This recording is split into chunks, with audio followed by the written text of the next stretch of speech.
Hey guys, Joe back with the 2024 maple syrup season. We just finished up boil one a couple days ago, and thought I would bring you along for a little bit of the what happens in between the time of boiling. A lot of times that becomes the big event during a maple syrup season, and there's a lot more to that. And I think that once you get into the game, you do realize that there's a lot more to it. So give you a little timeline. The last time I did a boil, made a little video, we actually finished a little bit more than 2.5 gallons. Try and speak loud. I do have the RO pump going. We're going to talk about that in a second.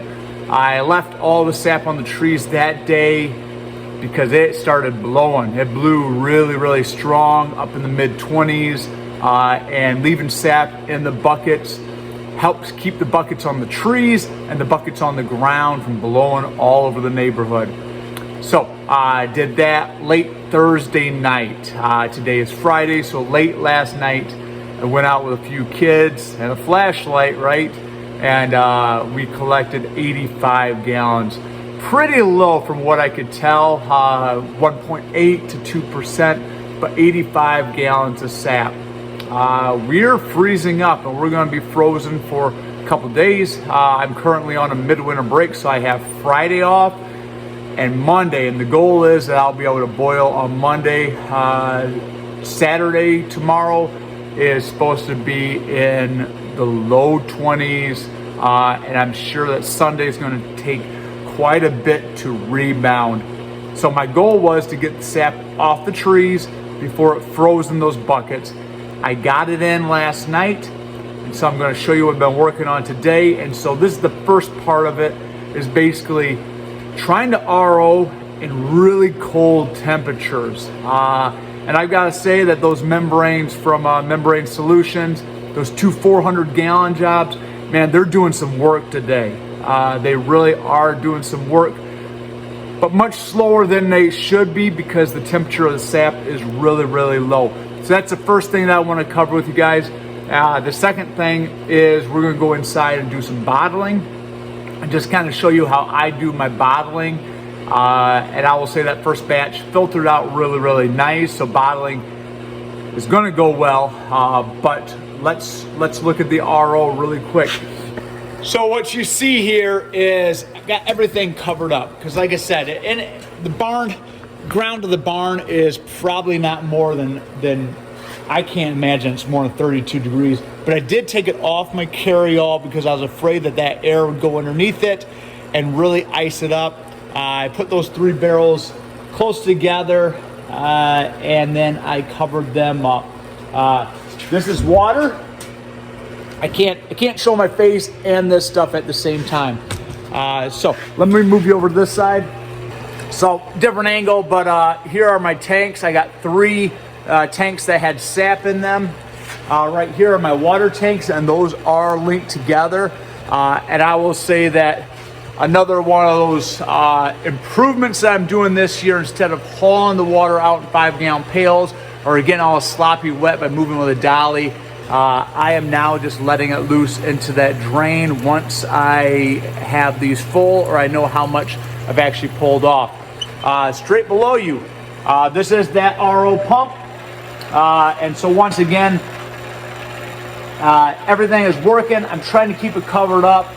I figure the pump might generate a little heat. We don't want things to get frozen. Like I said, inside the barn right now is probably 31 degrees, so as long as this fluid is moving, I won't have a freeze up at 31 degrees. At 21 degrees, yes, it'll freeze up if it stops moving. So I just keep covering that back up, put that lid on. Probably doesn't make any difference at all, but I'm pretending that it does. So let me uncover this a little bit. Put some boards down just because I had so much stickiness to it. So in here is my sap flow. And over here is my water flow, and we'll get you a little bit closer. And I want you to remember that these 2 barrels here are linked with a hose, garden hose, so they're going to be the same height. And then the water is linked with that barrel there, and so those are also going to be the same height. We'll just lean you right in. And so right there, you can see that water, this concentrated sap here, you can see the flow rate of that. And then my water, you can see the flow rate of that.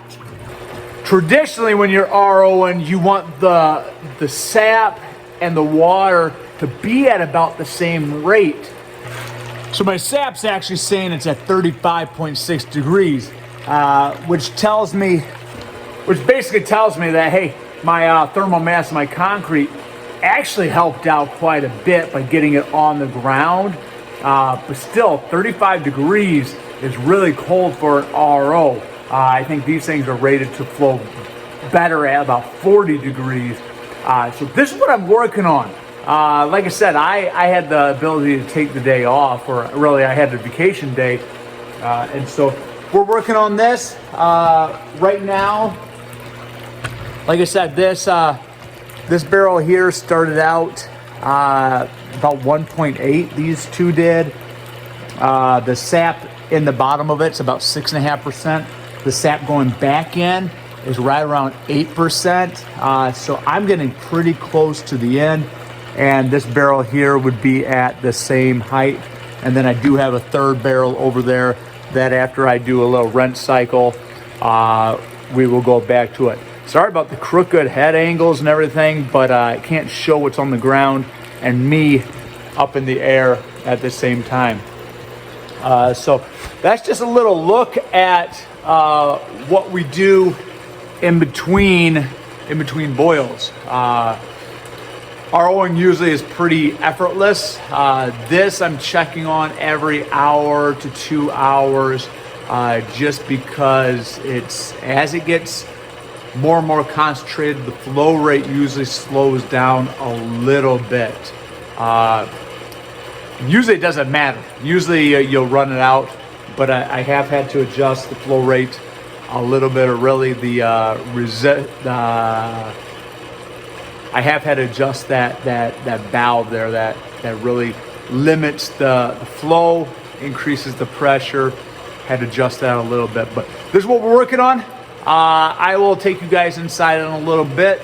We're going to do a little bit of bottling and just kind of showing you that these are the things that happen in between that really romantic time of boiling.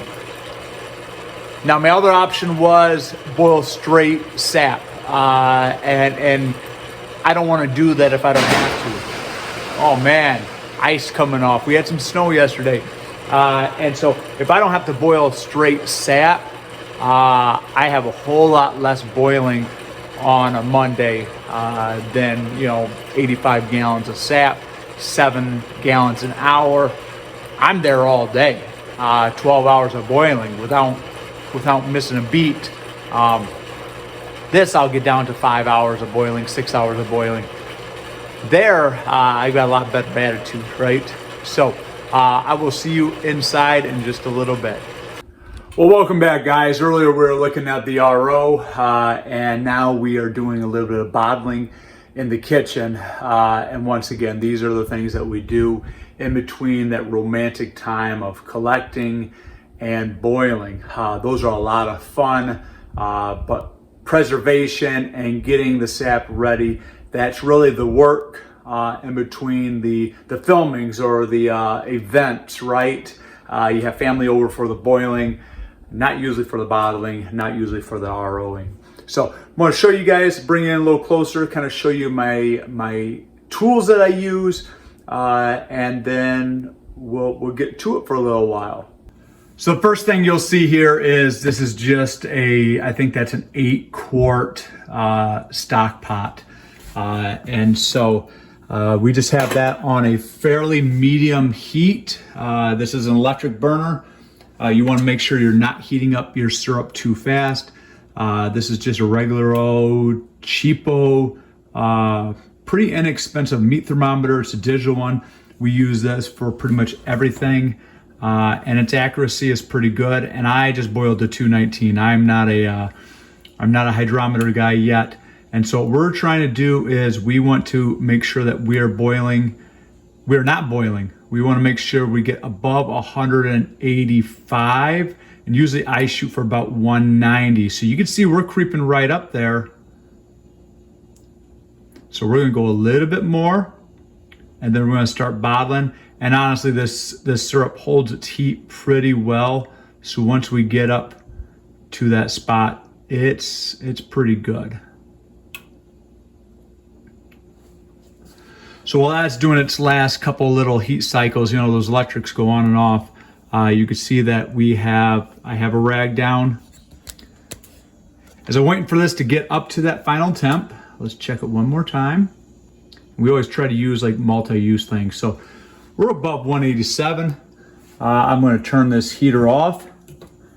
It won't get any hotter once that heater's off. We'll just cap this right now while I'm talking. You can see I do have a rag down. That's mostly just to catch spilled syrup. I do have a small ladle. We have glass jars. These are our pints. Usually I like to bottle our pints first. Silicone funnel. I have a clean wet rag to wipe the edges, and then these are sealing lids. They screw on, and so these are a match to that bottle. And then as you can see, there's a mess over there, but I got more syrup and more bottles to go. Pull you away a little bit. We'll just do one of these bottles together.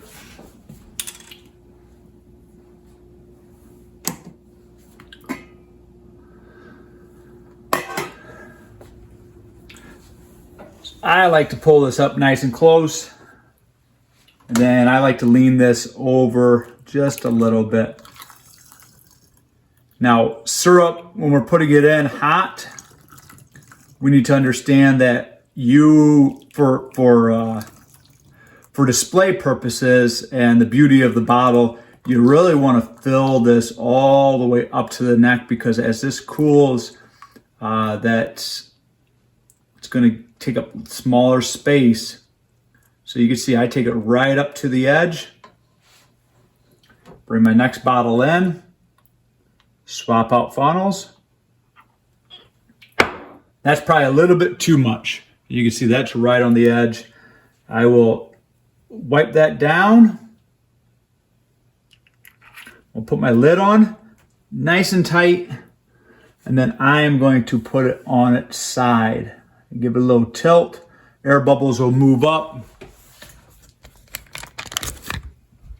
Put it on its side there, the air bubbles will move up. And what that's going to do is that's going to get this super hot, you know, up to that 187 degrees or whatever it is, and that will seal that off, making this kind of a sterile environment. So not real exciting, maybe a little bit of education of how we do it.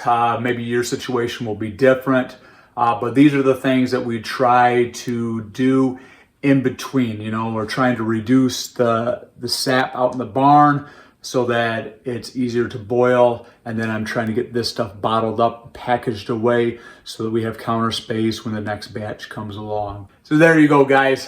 Just a little look into the non-boiling days, and you know what? There's some days we won't collect, we won't do anything.